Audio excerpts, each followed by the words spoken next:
Palaeo हम star जी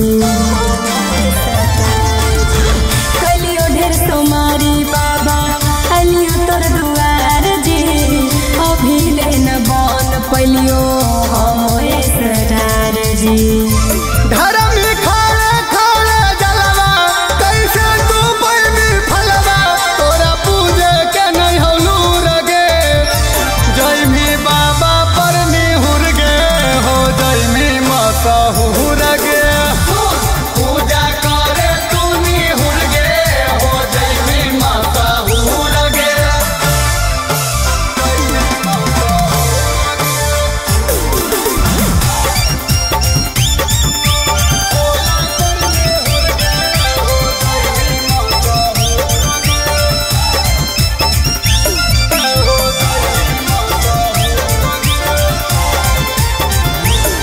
पूजा पाठ के नियम तोरा आता नहीं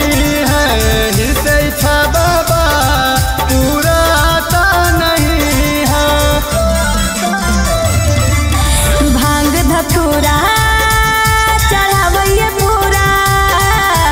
तबो सपना मोर हकय अधूरा तोरा कैसे समझैया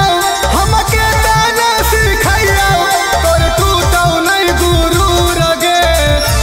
जैमी भोला पर निहुर गे हो जैमी माता हुर गे पूजा करे तू निहुर गे हो जैमी माता हुर गे।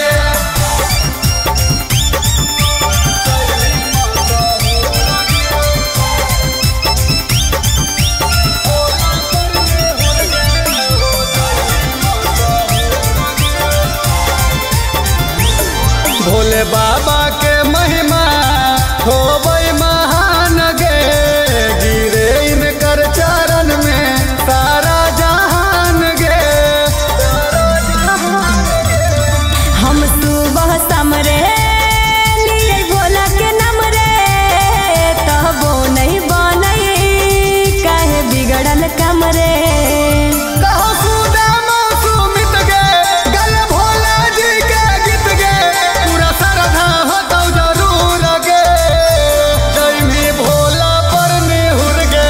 हो जैमी माता हुर